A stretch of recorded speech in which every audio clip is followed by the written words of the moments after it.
Welcome to special analysis. నేను రమా మండవ. ఈరోజు అనాలిసిస్లో భాగంగా మనం తీసుకోబోతున్న టాపిక్ ఏంటంటే, ఈరోజు అనాలిసిస్కి నేను ఒక టైటిల్ పెట్టున్నాను. శివాజీ పుల్ స్టాప్ పెట్టినా అనసూయ పుల్ స్టాప్ పెట్టేలా లేదుగా అని చెప్పేసి నేను ఒక టైటిల్ పెట్టున్నాను. ఆ టైటిల్ చూసిన వాళ్ళకి చాలా మందికి అర్థమవుతూ ఉండుంటుంది ఏం జరుగుతోంది అనేది. శివాజీ మాటల తర్వాత ఎస్పెషల్లీ ఇండస్ట్రీలో ఉన్న హీరోయిన్స్ పబ్లిక్ ప్లేసెస్లో ఎలా ఉండాలి, ఎంత జాగ్రత్తగా ఉండాలి వస్త్రధారణ విషయంలో అని చెప్పేసి ఆయన కొన్ని కామెంట్స్ చేశారు. ఆ కామెంట్స్‌లో 1, 2 తప్పులు దొర్లాయి కాబట్టి దానికి ఆయన రిగ్రెట్ ఫీల్ అయ్యారు. క్షమాపణ కూడా అడిగారు. దాని మీద ఒక సుదీర్ఘ వివరణ ఇచ్చారు. తన 'దండోరా' మూవీ ప్రమోషన్స్‌లో భాగంగా. అంతేకాదు అటు మహిళా కమిషన్ ఆయనకి నోటీసులు కూడా ఇచ్చింది. తెలంగాణ మహిళా కమిషన్. ఆయన నేరళ శారద గారి ముందు ఆయన అటెండ్ కూడా అయ్యొచ్చారు. దెన్ ఆ తర్వాత చాలా మాట్లాడారు శివాజీ ఆ రోజున కూడా. నేను ఏదైతే ఒక మంచి జరగాలి, ఒక మంచి ఉద్దేశంతోని నేను ఆ మాటలను డెలివర్ చేశాను. సరే అది చాలా మందికి తప్పనిపించింది. ఈవెన్ నా ఫ్యామిలీ కూడా ఎవరైనా ఇలాంటి సమస్య ఎదుర్కోవచ్చేమో అని చెప్పేసి నేను సారీ చెప్పానని చెప్పి చాలా క్లారిటీతో ఉన్నారాయన. అంతేకాదు తన మీద కుట్ర జరుగుతోందని కొన్ని మాట్లాడారు. నాకు తెలిసిన వాళ్ళే, నా పక్కన ఉన్న వాళ్ళే జూమ్ కాల్‌లు పెట్టి మరి నా మీద ఫిర్యాదులు చేస్తా ఉన్నారు. నన్ను తొక్కేయాలని ప్రయత్నం చేస్తున్నారంటూ కూడా కొన్ని డైలాగ్స్ వేశారాయన. అంతేకాదు నిజంగా నేను ఇండస్ట్రీకి అన్యాయం చేయాలనుకున్నోడినైతే ఇండస్ట్రీని తనను వద్దు అనుకుంటే తనెక్కడో ఊర్లోకి వెళ్ళి ఒక పొలం ఉంది కొంచెం ఆ పొలం పని చేసుకుంటానంటూ కూడా క్లారిటీ ఇచ్చారు. దయచేసి ఈ ఇష్యూకి ఇంతటితో ఫుల్ స్టాప్ పెడదాం అంటూ కూడా దానికొక శివాజీ చాలా క్లారిటీగా దీన్ని ఇంతటితో ఆపండి. నేను ఆల్రెడీ క్షమాపణ చెప్పారాయన. ఇక్కడ 3 అంశాలు. ఆయన క్షమాపణ చెప్పారు. చాలామంది శివాజీ క్షమాపణని యాక్సెప్ట్ జేయలా. మీ తప్పేం లేదు మీరు మాట్లాడిన మాటలో మీరు క్షమాపణ చెప్పొద్దని చెప్పి డిమాండ్ చేశారు కూడా ఆయన. అయినా ఆయన పదే పదే క్షమాపణ చెప్పారు. తాను ఏ సందర్భంలో అలాంటి మాటలు అనాల్సొచ్చింది, ఎందుకు ఏ కంటెస్ట్‌లో నేను ఆ మాటలు మాట్లాడాను అని చెప్పేసి నిధి అగర్వాల్‌ని కొంత ఎగ్జాంపుల్‌గా చూపించారు. 'రాజాసాబ్' ఈవెంట్‌లో భాగంగా ఆమె మీద మాబ్ పడిపోవడం గాని, ఆ తర్వాత జరిగిన ఇన్సిడెంట్‌ని కోట్ చేస్తూ ఆయన చాలా జాగ్రత్తగా ఉండాలి అమ్మాయిల వస్త్రధారణ అని చెప్పాను నేనని చెప్పి, ఎందుకు ఏ కంటెస్ట్‌లో చెప్పాననేది కూడా చాలా క్లియర్‌గా, కేటలారికల్‌గా వివరించే ప్రయత్నం చేశారు. ఆ తర్వాత ఎప్పుడైతే తన మహిళా కమిషన్ పిలిచి సుదీర్ఘంగా కూర్చోబెట్టి ఆయన క్వెషన్స్ అడిగారో, ఆయన వాటన్నిటికి ఓపికగా సమాధానం చెప్పారు. బయటకొచ్చిన తర్వాత కూడా ఇంక ఈ ఇష్యూకి ఫుల్ స్టాప్ పెడదాం. నేను మంచి ఉద్దేశంతో మాట్లాడినా అది నెగెటివ్ ఇంపాక్ట్ చూపిస్తుంది. నెగెటివ్‌గా వెళ్తా ఉంది. చాలామంది నెగెటివ్‌గా రియాక్ట్ అవుతా ఉన్నారు కాబట్టి, దీనికి ఇంతటితో ఫుల్ స్టాప్ పెడదామని చెప్పి శివాజీ చాలా కేటలారికల్‌గా మాట్లాడారు. చాలా క్లారిటీతో ఉన్నారాయన. ఆ తర్వాత ఆయన ఎక్కడా కూడా ప్రొవోక్ చేసే కామెంట్స్ గాని, ఎక్కడ కూడా తనని అన్నారు కాబట్టి అనసూయ, చిన్మయి వాళ్ళని రెచ్చగొడుతూ ఆయన చేసే కామెంట్స్ గాని ఎక్కడా లేవు. కాకపోతే ఒక మాట అన్నారాయన, అనసూయ లాంటి వాళ్ళు నాకు సంబంధం లేకపోయినా అనసూయ లాంటి వాళ్ళు ఇన్వాల్వ్ అయ్యారు. నేను ఆవిడని అసలు తీసుకురాలేదు. సో, అనసూయకి సమాధానం చెప్పాల్సొచ్చినప్పుడు నేను సమాధానం చెప్తా అన్నట్టుగా కొన్ని మాట్లాడారు. సో, మొత్తం మీదైతే శివాజీ ఆల్మోస్ట్ ఒక 5, 6 సార్లు దీని మీద రిగ్రెట్ ఫీల్ అవుతా ఒక స్టేట్మెంట్ ఇచ్చారు కాబట్టి, ఈ ఇష్యూకి ఆయన వైపు నుంచి ఫుల్ స్టాప్ పడింది అని అంతా అనుకున్నారు. అయితే అనసూయ మాత్రం సరే దాని మీద చిన్మయి ఎలా రియాక్ట్ అయ్యారు, ఈరోజు అన్వేష్ లాంటి వాళ్ళు ఎలా రియాక్ట్ అయ్యారు అనేది కూడా మనం చూసాం. సో, ఓవరాల్‌గా ఎలాంటి సంబంధం లేని వాళ్ళు కూడా దీంట్లో ఇన్వాల్వ్ అయ్యారు. ఇన్వాల్వ్ అయితే సో, ఈ నెగటివిటీ చూసిన తర్వాత చాలామంది ఈ నెగటివిటీ చూసిన తర్వాత చాలామంది సైలెంట్ అయ్యారు. ఎక్కడో ఒకరిద్దరు ఈ అంశం మీద రియాక్ట్ అయ్యారు. ఒక 'ప్రకాష్ రాజ్' కావచ్చు, ఒక 'వర్మ' కావచ్చు, ఒక 'అన్వేష్' కావచ్చు, ఒక 'చిన్మయి' లాంటి కావచ్చు, ఒక 'నాగబాబు' లాంటి వాళ్ళు కావచ్చు, ఒక పిడికెడు మంది.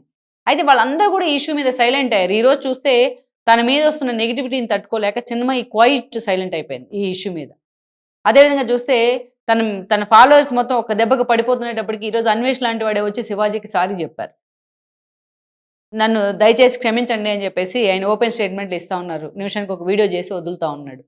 అదేవిధంగా చూస్తే ఇంకోవైపు చూస్తే 'ప్రకాష్ రాజ్' లాంటి వాళ్ళు, 'వర్మ' లాంటి వాళ్ళు తమ మీద వచ్చిన నెగటివిటీ తీసుకోలేక వాళ్ళు కూడా ఒక పోస్ట్ సైలెంట్ అయిపోయారు. ఈరోజు మరోవైపు చూస్తే 'నాగబాబు' తనకు సంబంధం లేకుండా ఈ ఇష్యూలోకి ఇన్వాల్వ్ అయ్యి శివాజీని టార్గెట్ చేస్తే మొత్తం మెగా ఫ్యాన్స్ కూడా ఆయన మీద తిరగబడ్డారు. దెబ్బతోనే ఆయన ఈరోజు పశ్చాత్తాపడుతున్నారు. అనవసరంగా ఈ ఇష్యూలోకి ఎంటర్ అయ్యాను అని చెప్పేసి. ఆఖరికి జనసేన తరపున ఎమ్మెల్సీగా ఉన్నారు కాబట్టి జనసేన ఫ్యాన్స్ కూడా ఆయన పవన్ కళ్యాణ్ ఫాలోవర్స్ కూడా ఆయన తిడుతున్న పరిస్థితి ఉంది ఈ రోజున. ఆయన మాటలు తన కూతుర్ని ఎఫెక్ట్ చేసిన తర్వాత ఈరోజు ఆయన సైలెంట్ అయిపోయారు. ఇంతమంది ఈ ఇష్యూలో సైలెంట్ అయిపోయారు. ఆ మాటలు అనడానికి కారణమై ఇంత చర్చకు కారణమైన శివాజీ కూడా సైలెంట్ అయిపోయారు. కానీ అనసూయ మాత్రం దీన్ని వదలటం లేదు. ఎందుకంటే ఇక్కడ అనిపిస్తా ఉంది చాలామంది ఆమె తను తాను ప్రమోట్ చేసుకోవడం కోసమో, సినిమాల్లో అవకాశాల కోసమో తను తాను అట్లా ఎప్పుడు కూడా వార్తల్లో ఉండే ప్రయత్నం చేస్తున్నాను చాలామంది అన్నా నేను నమ్మలేదు. అంత స్థాయికి ఆమె దిగజారదేమో అని నేను అనుకున్నాను. కానీ గత కొన్ని రోజులుగా చూస్తున్న పరిణామాలు అన్నీ అబ్జర్వ్ చేస్తే మనకి కేటలారికల్‌గా క్లియర్‌గా అర్థమయ్యేది ఏంటంటే ఆవిడ నిజంగానే ప్రొవోక్ చేస్తా ఉంది. ఆవిడ ఇలా ప్రొవోక్ చేసే ముందు ఒక 3 విషయాలు ఆమె ఆలోచించి ఉండాల్సింది. తాను ఇలా కామెంట్ చేస్తా ఉంటే ఇవన్నీ కూడా తన ఫ్యామిలీని కూడా ఎఫెక్ట్ చేస్తా ఉన్నాయి. అనసూయని ఇలా ఎలా వదిలేశారు అని చెప్పేసి వాళ్ళ హస్బెండ్ని కూడా పాపం ఎలాంటి సంబంధం లేని వాళ్ళ హస్బెండ్ని కూడా టార్గెట్ చేస్తూ ఉన్నారు. వాళ్ళ పిల్లల్ని కూడా రేపు ఏదైనా ఇష్యూ వస్తే నీ పిల్లలకి ఇలాంటి సమస్య ఎదురైతే నువ్వేం చేస్తావు అంటూ వాళ్ళ పిల్లల్ని కూడా దీంట్లోకి లాక్కొచ్చే ప్రయత్నం చేస్తూ ఉన్నారు. ఇంత జరుగుతున్నా ఎక్కడ కూడా అనసూయ సైలెంట్ అవ్వట్ల. సమాజం మొత్తం ఒకవైపు ఉంది, తాను ఒక్కటే ఒకవైపు ఉన్న విధంగా మాట్లాడుతుంటే ఆమె ప్రొవోక్ చేస్తూ ఉంది. ప్రొవోక్ చేసిన వీడియోస్ కొన్ని పెడతా ఉందంటే ఇది పొగరనుకోవాలా, బరితెగింపు అనుకోవాలా? సరే, శివాజీని అన్ని రకాలుగా కామెంట్ చేసింది, ఆయన క్యారెక్టర్ అసాసినేషన్ చేసింది, అన్ని రకాలుగా మాట్లాడింది.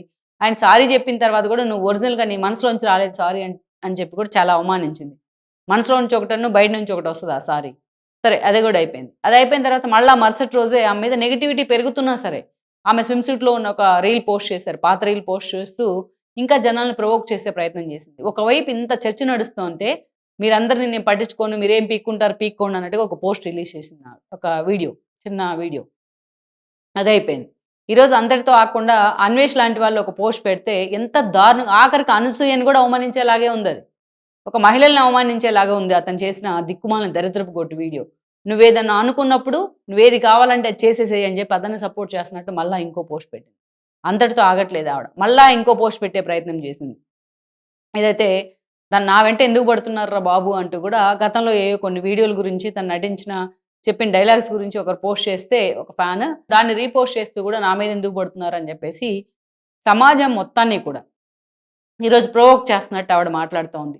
తన మీద ఇంత నెగిటివిటీ స్ప్రెడ్ అవుతున్నా సరే, ఇంత నెగిటివిటీ పోర్ అవుతున్నా సరే ఎక్కడ అనసూయ దీనికి ఫుల్ స్టాప్ పెట్టే ప్రయత్నం చేయట్లేదు. ఈరోజు ఒకే ఒక మాట, ఈ నెగిటివిటీని ఫుల్ స్టాప్ పెట్టాలంటే ఒకే ఒక మాట, సరే ఇప్పుడు దాకా జరిగింది ఏదో జరిగింది, శివాజీ ఒపీనియన్ శివాజీ చెప్పారు, నా ఒపీనియన్ నేను చెప్పాను అని ఉంటే ఇంతటితో మొత్తం ఆ మీద పడుతున్న వాళ్ళంతా కూడా సైలెంట్ అయిపోయేవాళ్ళు. ఎక్కడో చోట ఫుల్ స్టాప్ పడుతుంది కదా అని ఈ ఇష్యూకి ఎలాగలాగా ఒక లాజికల్ ఎండ్ పడేది ఆవిడ కనుక అలా రియాక్ట్ అయ్యి ఉంటే. కానీ ఆవిడ అలా రియాక్ట్ అవ్వాలనుకోవట్లా. తనకు వీలైన రోజులు, జనాలకు బోర్ కొట్టిన రోజులు ఈ ఇష్యూని గ్రాప్ చేద్దామనే అనుకుంటుంది ఆవిడ.